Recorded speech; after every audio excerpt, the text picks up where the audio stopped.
दोस्तों आज हम जानेंगे कि सिलाई मशीन से हम घर में कैसे कपड़ों की सिलाई कर सकते हैं। तो दोस्तों वीडियो स्टार्ट करते हैं। दोस्तों सिलाई मशीन के नीचे जैसा कि आप देख पा रहे होंगे यहाँ पर एक पार्ट होता है जिसमें एक चक्री होती है जिसमें हमें धागा ऐड करना पड़ता है, यानी इसमें धागा हमें डालना पड़ता है। यह इस तरह से लॉक होता है। जैसा कि आप देख पाएंगे यहाँ पर एक हल्का सा यहाँ पर बटन है, इसको हम ओपन करते ही यह बाहर की साइड आ जाएगा। तो आप इसको ओपन कर लीजिए और इसको बाहर निकाल लीजिए सिलाई मशीन के नीचे से। फिर हम यहाँ पर देख पाएंगे इस चक्री में काफ़ी सारा यहाँ पर हमें धागा डालना पड़ता है जो कि नीचे की तरफ से कपड़े को सिलता है। तो हम धागे को डालने की प्रोसेस जान लेते हैं। दोस्तों हमने धागा ले लिया है गट्टी के थ्रू। गट्टी आप ऊपर लगा दीजिए। फिर यहाँ पर सिलाई मशीन में एक जगह होती है जिसमें यह चक्री हमें फिट करनी होती है और ऊपर का जो हैंडल है उसको ओपन करना है और इसको इसके बीच में डाल देना है। फिर हमें यह जो प्रोसेस दिखाई दे रहा है यानी ये नट दिखाई दे रहा है, इसको टाइट करना है। फिर जैसे हम मशीन घुमाएंगे यह धागा इसमें ऐड होने लग जाएगा। दोस्तों आप चाहें तो इस चक्री में धागा हाथ के थ्रू भी भर सकते हैं। जैसा कि आप देख पा रहे होंगे बहुत ही ईजीली इसमें हम धागा भर सकते हैं। अब हम जान लेते हैं कि इस डब्बे में इस चक्री को कैसे फिट करना है और कैसे यहाँ से धागा हमें बाहर की साइड निकालना है। जैसे कि आप देख पाएंगे यहाँ पर एक एरिया दिया होता है, यहाँ से हमें धागा बाहर निकालना होता है। तो चक्री को हम डाल देते हैं। फिर आप देख पा रहे होंगे यहाँ से हमें धागा डालना है और यहाँ पर जो एरिया है जैसा कि आप देख पाएंगे इसके अंदर हमें यह धागा डालना है। तो थोड़ा सा आप बारीकी से इस धागे को डालेंगे तो अंदर से यह धागा यहाँ से बाहर आ जाएगा। आपको यह पार्ट दिखाई दे जाएगा जब आप इस डब्बे को और चक्री को देखेंगे। तो काफ़ी आसान है। तो इस प्रकार आपको यहाँ से धागा डालना है और फिर यहाँ से धागा डालकर अंदर से इस धागे को बाहर की साइड लेना है। अब हमें यह पार्ट मशीन के निचले हिस्से में वापस ऐड करना है, यानी यहाँ पर वापस लगाना है। जैसा कि आप देख पाएंगे काफ़ी आसान है इसको लगाना। यहाँ पर यह जगह दे रखी होती है, इसमें हमें यह डालना होता है। फिर जो लॉक है इस हुक को खोलना होता है और अंदर इसको सेट करके जो लॉक है उसको छोड़ देना होता है और यह यहाँ पर आसानी से सेट हो जाता है। तो काफ़ी आसान प्रोसेस है। दोस्तों अब हम जानेंगे जो यह गट्टी का जो यह धागा है इसको हमें यहाँ पर कैसे सेट करना होता है। तो गट्टी यहाँ लगा दीजिए। फिर यहाँ पर आपको ऊपर एक जगह दिखाई दे रही होगी, यहाँ से धागा लेना है, लगाना है और फिर यह जो गोल वाली जगह है जैसे कि आप देख पा रहे होंगे धागे को हमें इस गोल वाली जगह पर ऐसे फिट करना है। तो यहाँ से हमें धागा लेना है, पूरा गोल घुमाना है। फिर ऊपर जो यह हुक आता है इस पर से धागा ले जाना है। तो आप देख पा रहे होंगे, आप बारीकी से देख लीजिए। यहाँ पर धागा हमें ले लिया है। फिर इसको धागे को ऊपर से ऐसे लेना है। फिर जो यह एक और पार्ट आपको यहाँ पर दिखाई दे रहा होगा, वापस आप देख सकते हैं ऊपर से धागा लिया, फिर यहाँ से ऐसे गोल घुमाया धागे को और यहाँ से ऐसे इसको लिया है। तो आप एकदम आसानी से कर लीजिए। अब यहाँ पर आप देख पा रहे होंगे जो यह पार्ट है इसका जो छेद है इसमें हम यह धागा डालेंगे और फिर आप देख पा रहे होंगे नीचे एक जगह दे रखी है बीच में, इसमें हमें यह धागा डालना होता है। तो इसमें भी हम यह धागा डाल देते हैं। कुछ इस प्रकार आप इसमें धागा डाल सकते हैं और या आप डायरेक्ट भी इसमें धागा डाल सकते हैं।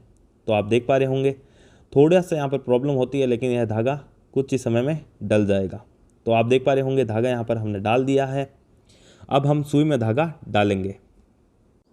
तो दोस्तों अब हम सुई में धागा डालेंगे जो कि आप देख पाएंगे काफ़ी आसान होता है। सुई में यहाँ पर एक छेद दिया होता है, उसमें से आप धागा डाल दीजिए। फिर यह जो पीछे वाला लीवर आपको दिखाई दे रहा है इसको ऊपर आपको करना होता है। जैसा कि आप देख पाएंगे यह लीवर हर मशीन में लगभग होता है। इसको ऊपर करेंगे तो नीचे वाला पार्ट ऊपर आ जाएगा।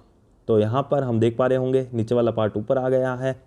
अब जो यह धागा दिखाई दे रहा है इसको हमें जो यह पार्ट दिखाई दे रहा है इसके अंदर डालना होता है। तो इस प्रकार हम अपने धागों को यहाँ पर डालेंगे। तो इससे काफ़ी आसानी से हम यहाँ पर सिलाई कर सकते हैं और वापस हम लीवर को नीचे कर देंगे। जैसे कि आप देख पा रहे होंगे यहाँ पर लीवर दिया होता है, इसको वापस नीचे कर दिया है। तो इस प्रकार हमें यहाँ पर पूरा धागा सेट करना पड़ता है अगर हम सिलाई करना चाहते हैं।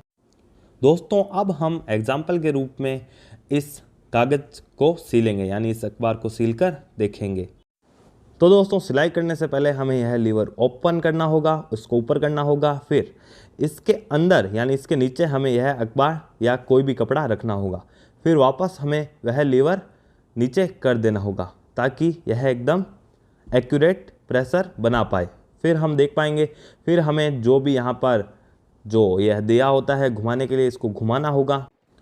तो इस प्रकार हमारी सिलाई स्टार्ट हो जाएगी और जैसा कि आप देख पा रहे होंगे सिलाई होने लग गई है और यह घूमने लग गया है। हम पैरों की सहायता से, हाथों की सहायता से लीवर घुमा सकते हैं और सिलाई आप देख पा रहे होंगे कपड़े की या इस अखबार की इस प्रकार हो पाती है।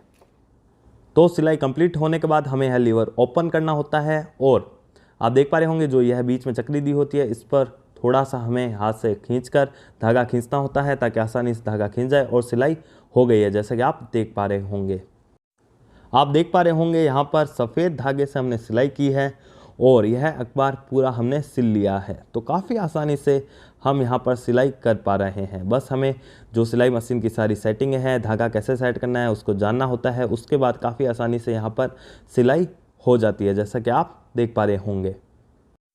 दोस्तों सिलाई मशीन में एक बहुत ही इंपॉर्टेंट फंक्शन होता है जैसा कि आप इस पार्ट को देख पा रहे होंगे। अगर हम इसको ऊपर रखते हैं या नीचे करते हैं तो इससे जो सिलाई है अलग अलग तरीके से होती है। सिलाई बड़ी होती है, छोटी होती है और अगर हम इसको ऊपर रखते हैं तो जैसा कि आप देख पाएंगे कपड़ा इस साइड जाता है जैसा कि आप देख पा रहे होंगे। और अगर हम इसको नीचे कर देते हैं तो कपड़ा अलग दिशा से आता है, यानी जैसा कि आप देख पा रहे होंगे यहाँ पर अगर हम सिलाई करेंगे तो कपड़ा यहाँ पर इस दिशा में आएगा यानी नीचे की साइड आएगा। तो यह एक बहुत ही इंपॉर्टेंट फंक्शन होता है अगर हमें आगे पीछे सिलाई करनी पड़ती है। अगर ऊपर कर देते हैं तो आप देख पाएंगे अब कपड़ा उल्टी दिशा में चलने लग गया है। तो यहाँ पर नंबर दिए होते हैं जैसा कि आप देख पा रहे हैं कपड़ा उल्टी दिशा में चल रहा है। तो हम बता देते हैं नंबर से कैसे सिलाई को बड़ा या छोटा किया जाता है। तो दोस्तों अभी हम इसको 1 पर सेट कर देते हैं यानी थोड़ी महीन सिलाई करके देखते हैं। तो हम देख पाएंगे यहाँ पर हमने कपड़ा रख लिया है और अब सिलाई चालू करते हैं। तो सिलाई चालू हो गई है, धीमे धीमे जो कपड़े में सिलाई हो रही है धीमे धीमे आप देख पा रहे होंगे। और अब हम देख पाएंगे जो धागा है काफ़ी महीन महीन सिलाई यहाँ पर कर रहा है। अगर हमें महीन सिलाई चाहिए होती है तो नंबर हमें कम रखना होता है उस पार्ट का, और अगर हमें मोटी सिलाई चाहिए होती है तो उस पार्ट का नंबर हमें ज़्यादा रखना होता है। तो अब हम इस पार्ट में जो नंबर है 5 पर सेट करते हैं यानी बड़ी सिलाई हम करके देखते हैं। तो इसको टाइट कर लेते हैं 5 पर सेट करके और सिलाई चालू करते हैं। तो 5 पर सेट करने के बाद सिलाई हम करेंगे तो कपड़ा काफ़ी तेज़ी से पीछे जा रहा है क्योंकि बड़ी सिलाई हो रही है। तो हम देख पाएंगे जो धागे की साइज़ है सिलाई की काफ़ी यहाँ पर बढ़ गई है। तो इस प्रकार हम जो यह इम्पोर्टेंट फंक्शन है इसका यूज कर सकते हैं और सिलाई को महीन या बड़ा कर सकते हैं अपनी ज़रूरत के अनुसार। तो काफ़ी आसान है। तो दोस्तों इस प्रकार हम घर बैठे बैठे सिलाई मशीन से सिलाई कर सकते हैं। काफ़ी आसान प्रोसेस है। अगर आप कोई बढ़िया सिलाई मशीन ख़रीदना चाहते हैं तो बढ़िया सिलाई मशीनों की जो बाय करने की लिंक है अमेज़ॉन की, फ्लिपकार्ट की, आपको हमारी वीडियो का डिस्क्रिप्शन में मिल जाएगी। और ऐसे ही बेहतरीन अलग अलग बढ़िया ट्यूटोरियल्स देखने के लिए आप हमारे यूट्यूब चैनल को सब्सक्राइब कर सकते हैं, बेल आइकन को प्रेस कर सकते हैं।